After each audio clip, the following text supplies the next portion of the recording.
Yes, hello. Good morning, Aragay. Ayan. Kamusta kayo mga idol, mga bossing, mga sir? So, kamusta? See you. Ay, see you. So, I miss you. Matagal tayong hindi nagkita ulit at because wala tayong motor. So, ngayon, welcome. Black Mamba. So ito na yung bago natin gagamitin sa pagba-vlog and pagbabiyahe papunta sa ating trabaho. So tara, subukan natin, first ride natin kay Black Mamba and tignan natin kung ano ba ang magugustuhan natin sa kanya, kung kaya ba natin as 5'2", and also kung kamusta siyang ibiyahe ng 5'2" na maliit na tao na katulad natin. Yeah, bye bye, tara. So let's start on natin.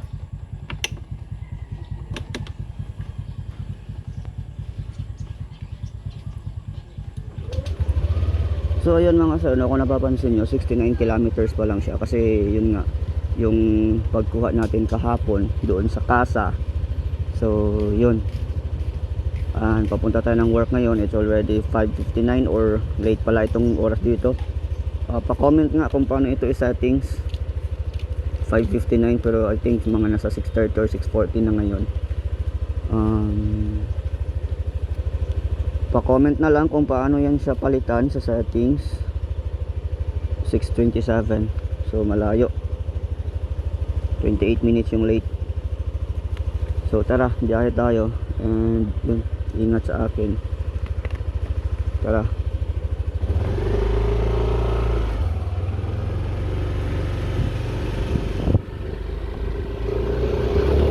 Uy, lakas.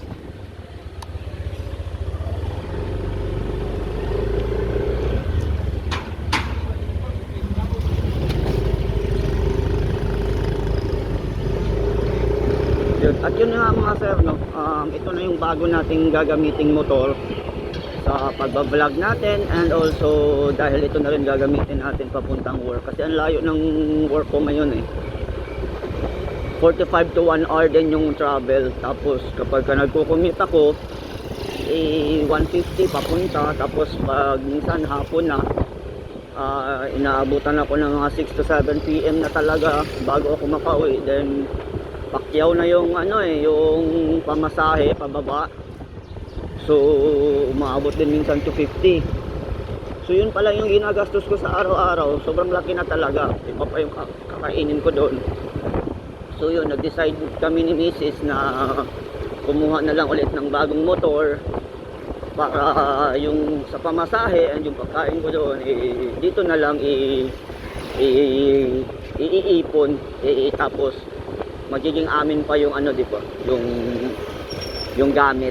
Kasi doon pamasahe pa lang, sabihin natin nasa 300 na to 400 a day, tapos kain ko pa, then nagre-rent pa ako doon because minsan pag nag-overtime kailangan man matulog doon.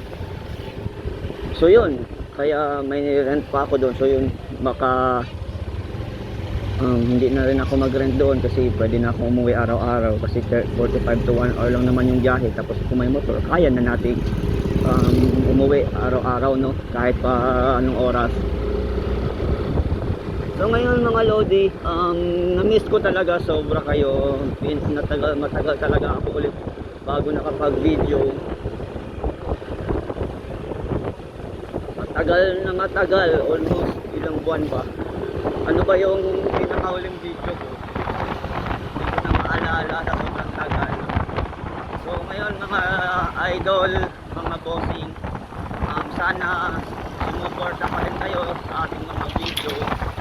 And ito, everyday na tayo mag-video tuwing pupunta tayo ng trabaho. Tuwing pupunta tayo ng trabaho, mag-video na tayo at least, di ba, malay natin ang ma-tour ko kayo doon sa lugar kung saan ako nagtatrabaho, ano yung daanan, ano yung, di ba, ano yung nakikitang mga view, yun. And sa mga nagtatanong pala, baka isipin nyo, di ba, wala po akong pang cash, mahirap lang po tayo.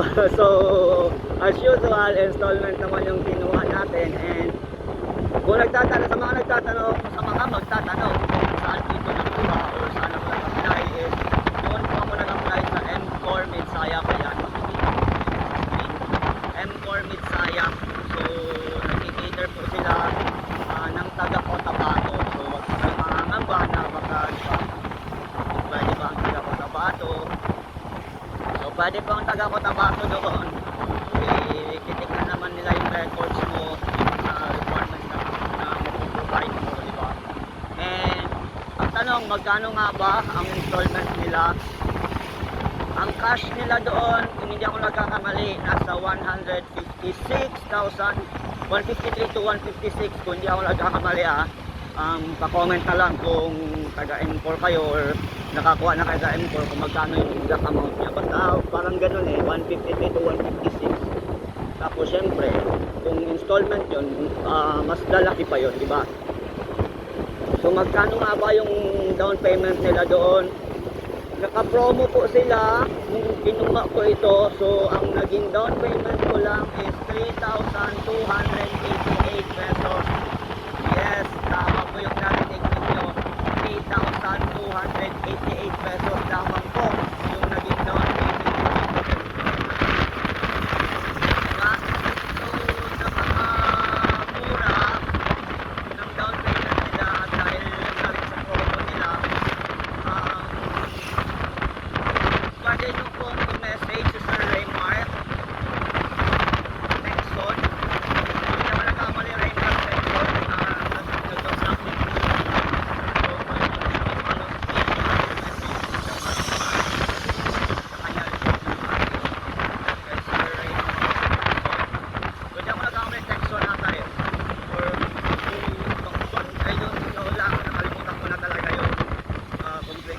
Sir Raymark, or isi-share ko na lang dito sa screen yung FB page niya para kung gusto nyo kumuha, mag-apply ng motor, pwede siyang i-message masyamak mag-assist sa inyo. So napakabait ni Sir Raymark, salute kayo Lods. So ingat palagi sa biyahe and salamat sa inyo. So ayun, di ba? Sa halagang 3,288 magkakaroon ka na po ng NMAX, pinapangarap kong NMAX. So magkano nga ba ang monthly? Doon na po tayo magkakatalo.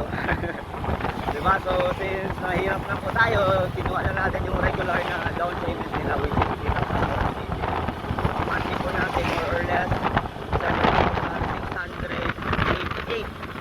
So rebates pa po sa ng 400. So pag maagas po tayo bayad o times 7,288 po yung monthly natin. Araday, kasakit. Masakit talaga, pero since, di ba, kailangan naman natin siya para sa trabaho natin, sa trabaho natin. So kailangan natin doble kayo, magtrabaho ng maayos para siyempre hindi makompromise yung pambayad natin. Ganun lang naman yun, di ba? Kung mayroon tayong pinapangarap na bagay na depende, bagay man yan, di ba, pera, travel, or kung ano may mga pangarap natin, kailangan talaga nating magsikap para makamit ito. So yun, kudos po sa M4 Midsaya. Sobrang ganda ng company ninyo. Thank you kasi katulad po ng mga hindi naman ganun kalakihan yung sweldo, binigyan nyo pa rin po kami ng chance. Ako ng chance para, di ba, makapag-avail ng motorcycle sa inyo. So yun, keep it up lang po dahil marami po kayong natutulungan. Katulad ko po ng mga motorista. Parang mababa yung camera ko. Adjust ko lang.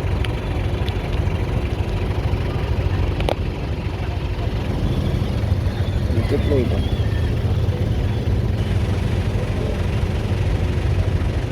I-check ko later yung camera ko nag-play kasi parang may napindot ako.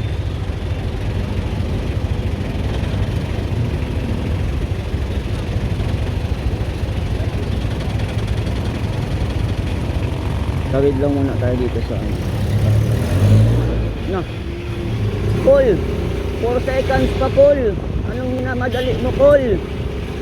Nako po. Diba? Yun na yung ating isang vlogger. Inantay nyo nga yung 60 seconds. Tapos kung 4 seconds, 2 seconds na lang, hindi nyo pa maantay. Kung pa kayo maghaharulot, ano ba yan? Pilipino talaga kayo. Ito talaga naintindihan yung ugali ng Pinoy eh.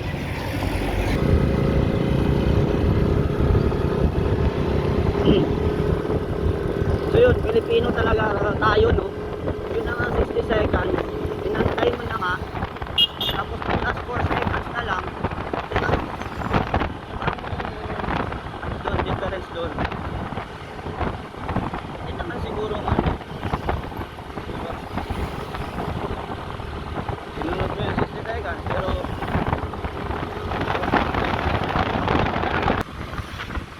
yes.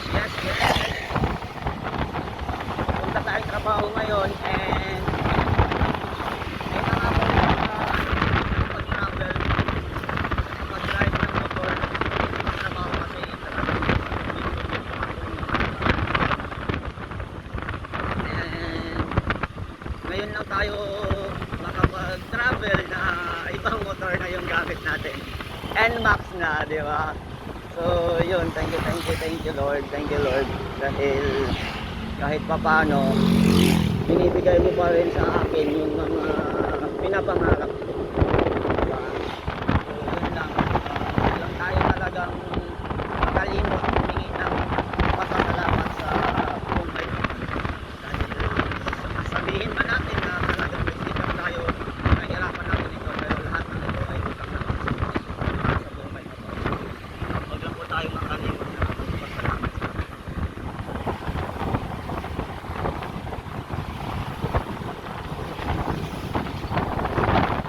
Yun, ang ganda ng hiking ng NMAX.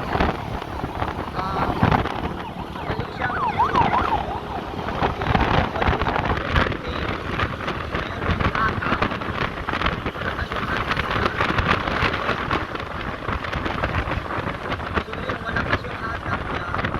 ibibigay niya talaga din sa'yo kung ano yung gusto mong nasa. Yung dulo, hindi ko pa ito na-try kasi syempre bago pa eh, di ba? Hapon lang naman ito na biyahe, nalabas sa casa. So fresh pa, ano pa talaga ito, bagong bago pa. 76 kilometers pa lang ang nasa ano natin, ang audio natin.